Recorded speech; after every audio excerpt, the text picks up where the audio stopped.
At any given moment, several forces may be acting on a body at the same time.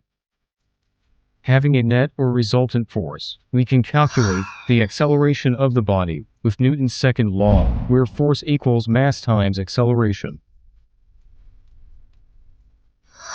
The net force is found by considering all the individual forces that are acting on a body. These forces must be added and subtracted to obtain a final result. This result is the net or resultant force. Since forces are vectors, the direction and direction of the acting forces must be considered. To find the net force acting on a body, a free body diagram must be drawn. This way we can recognize the forces involved and see if they are added or subtracted as appropriate. As a general rule, the following signs for forces are considered in the free body diagram. Upward force is positive. Downward force is negative. Force to the right is positive. And force to the left is negative. It is important to consider that there are no negative forces. The negative sign only indicates the direction in which the force is directed.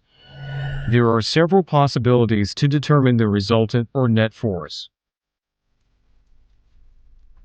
In the first place, we would have individual forces acting in the same direction. They just add up and so we get the resultant force.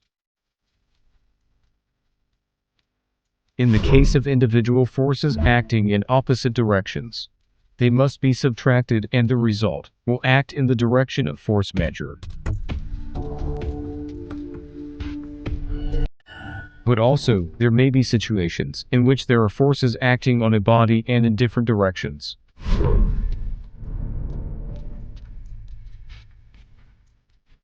For forces acting at 90 degrees or right angle, the net force can be calculated using the Pythagorean theorem, and thus we obtain the new direction and sense of motion.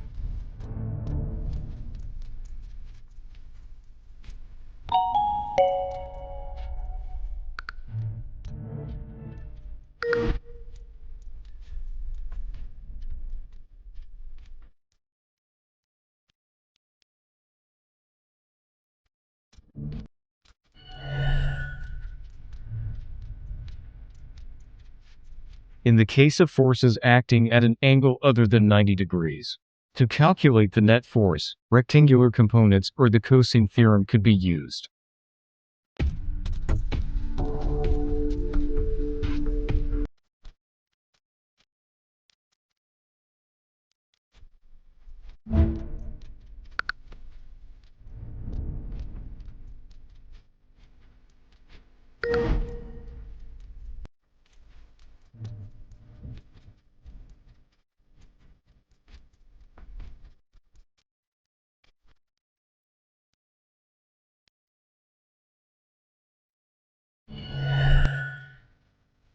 From these basic options, any net or resultant force can be calculated regardless of the number of individual forces acting on a body.